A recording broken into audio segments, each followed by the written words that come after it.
Hi Scorpio, it's Morgan with Compass Rose Astrology.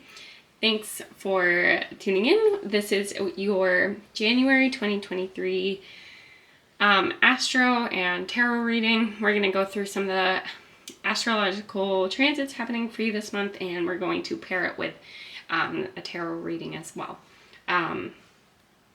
So this is a general reading, doesn't apply to everybody, so just take what resonates and leave what doesn't, but maybe some of the astrological transits can kind of help you identify where things are going to be happening in your life and what you might be experiencing.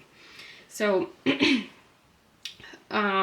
have a lot happening for you in your third house, especially with Mercury being retrograde right now, and it's going to be going direct, and this is happening with the Sun and Pluto, so a lot of kind of like changes and reversals or kind of delays when it comes to things in your third house, which is applied to like, home, kind of like daily aspects and things that are in your life, kind of like travel, like short distance travel. It could be like everyday education, stuff like that. And that's aspecting Uranus and Taurus in your 7th house. So it could be just like that. Maybe you're trying to shake things up, or maybe your partner's trying to shake things up, or somebody you know, or somebody might be coming into your life. But we also have some interesting things happening in Gemini and Aries. So we'll just see what comes up and see what places in the chart are triggered with this tarot reading. Oh, first, jumping ahead, we're going to cleanse the space with this beautiful kind of rose sage bundle and this clearing candle that I made that was made with the intention to bring in clear, supportive, energetic, happy, kind of like compassionate messages. So thank you, Spirit, so much. I appreciate all messages and guidance that you provide here for Scorpio. And let's just jump right on in. So I'm using the Heaven and Earth Tarot, and this is one of my favorite decks. It's this definitely wants to come out for you. Oh, fun. Cool. Oh, my deck's upside down. Okay.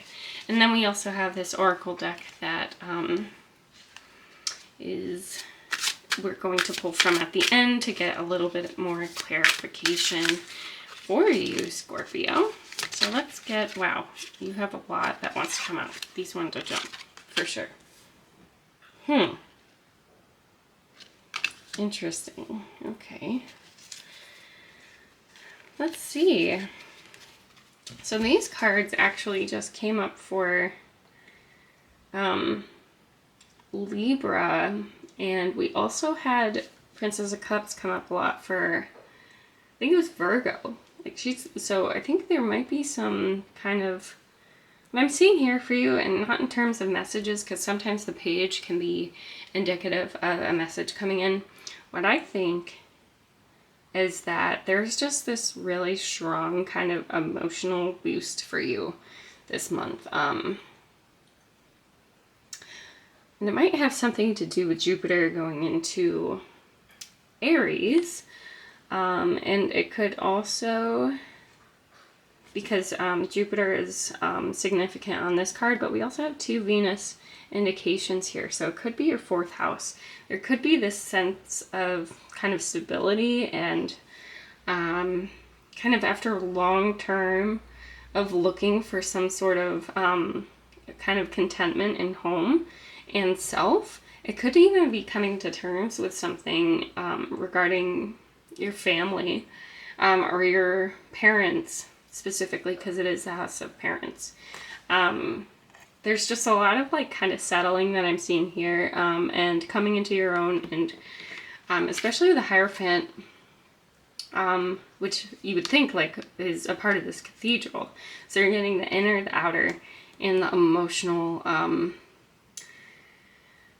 stability that the Page of Cups, and it's also kind of like, it's the card of like feeling very strongly, and so you might be like equating and kind of finding balance between your beliefs, your some long-held beliefs that you've had that have been kind of instilled in you, and finding some stability in them and being interested in it again. And it could be about something that could be a little more institutional, especially with the Hierophant and the Four of Wands.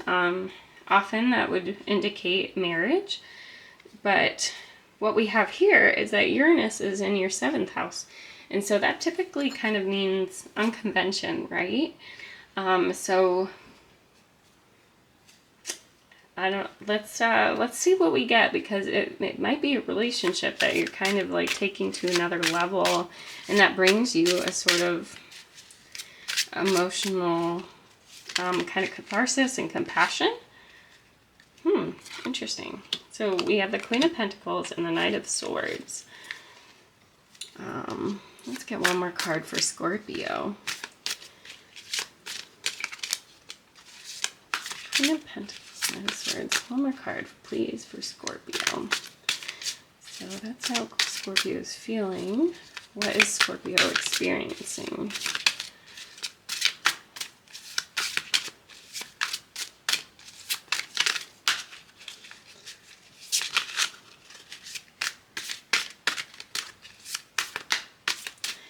All right, can we clarify maybe the Queen of Pentacles?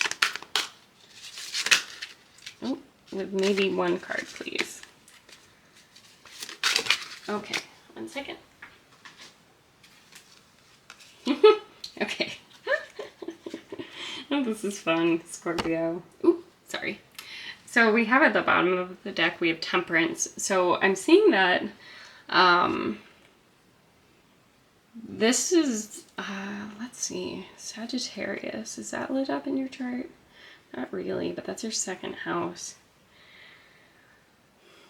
Maybe there's this feeling of like putting in the work, and that you have put in the work, because you're showing up here as the Queen of Pentacles. So whether you're masculine or feminine energy, this is coming up with more of kind of like a feminine approach to the situation, and that there's this feeling of kind of being able to see over your domain and knowing kind of where you stand as a person within your family and amongst other kind of like relationships.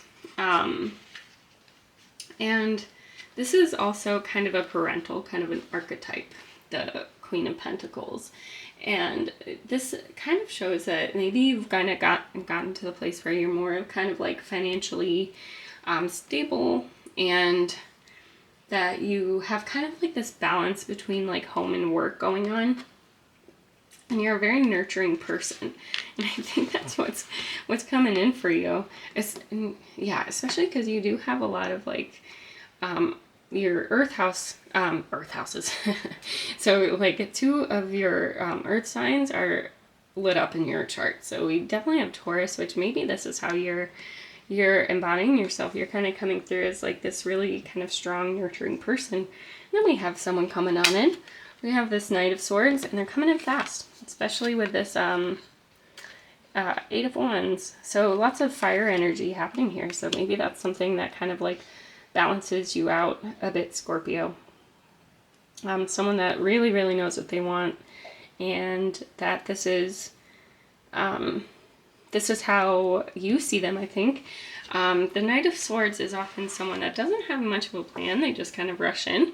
So maybe this kind of like union between you and somebody else is a little unplanned, a little unconventional. And so maybe that's kind of something that is appealing to you. And that there's a lot of fiery kind of like passion, I think, as well. Like you're very attracted to this person, and they're really, really attracted to you. Like you can see how the cards are both facing in this direction. Like they're coming in towards you. So whether you have a person, and this is indicating some sort of change in thought. Love when that happens. Sorry about that, but a change in thought, kind of like towards what you want with this person.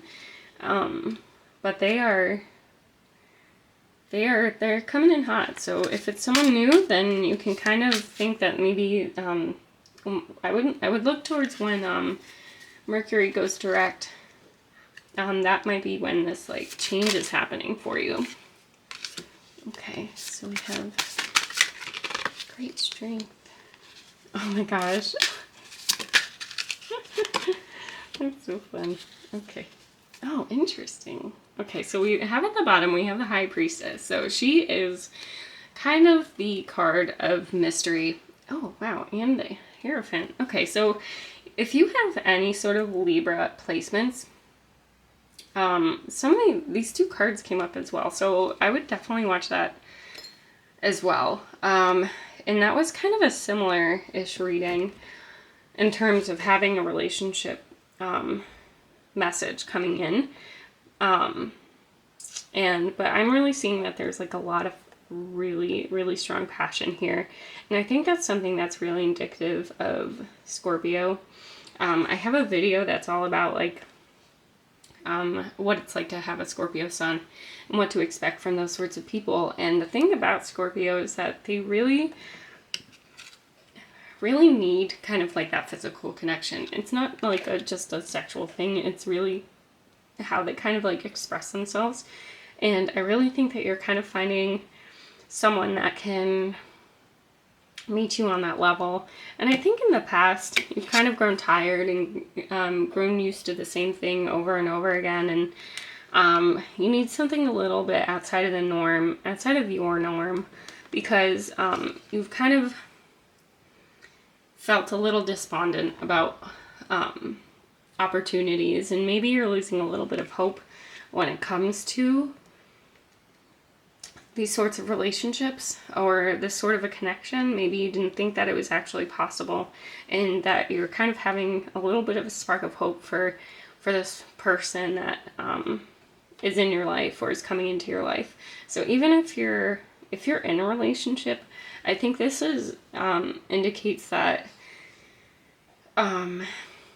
that maybe you're thinking about going to a new level with this person, because they do kind of like check all the boxes, and that it's going to be a discussion that you guys have, because maybe you're used to a certain way of relationships going a certain way, and I think you're kind of, especially, and you're kind of hurt by it, and you don't want this relationship to go that way. So I think you're going to be making that effort to be a good partner and kind of communicate your needs. And I think this person is going to be there for you, and it's going to lead to something like really, really beautiful. Especially with all this wand energy happening here. Lots of fire, lots of fun. And yeah, I think this is such a fun reading. Got a lot of fun stuff coming in for you, Scorpio. So let's get an oracle reading for you. And follow your intuition. That's totally what this card is saying too. So you might be afraid a little bit, but it's okay. It'll be okay.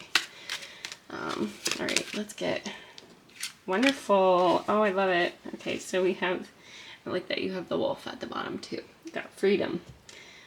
So even if it's a little unconventional, I think you've got like a really good connection with someone, but it also allows you the freedom that you need, you know? Okay, so I'm going to read for this card from the book, because I really enjoy the writer's inclusion of like Celtic and Norse mythology. That's kind of what my ancestors followed, so it does resonate with me, so hopefully it's a fun little story for you. Okay, so let's read. Okay, so in reading, the salmon is symbolic of our own journey through life and toward wisdom. Like the life cycle of the salmon, our own path often requires a return home. In youth, we may be eager to leave things behind that seem to belong to the past in preference of the excitement of the future. In time, however, we all learn that the past is something we each carry with us. To truly come to a place of understanding of ourselves and others, we need to be willing to examine our origins with an open heart and open mind. Isn't that what we were saying That's so funny with like the kind of the karmic past and everything. Where was I? Sorry. Open heart and open mind. Okay. True wisdom comes from compassion and acceptance. While we can acquire knowledge through work and learning, wisdom is not acquired but embraced. It is a gift that life gives those who are willing to receive it. The salmon reminds us to connect with the childlike energy of our early selves and be open to happiness and new experiences. Well, I think that's a really beautiful, sorry, got more books in here, but I hope that's a really beautiful reading for you, Scorpio. It's about kind of like trusting yourself, basically, is what I get from this. Very, very much. And so, yeah, please comment if any of this resonates with you, and share any stories if you have anything fun that might resonate with kind of the astrology of this month too. And I appreciate you for watching, and I will talk to you in our next video. Bye.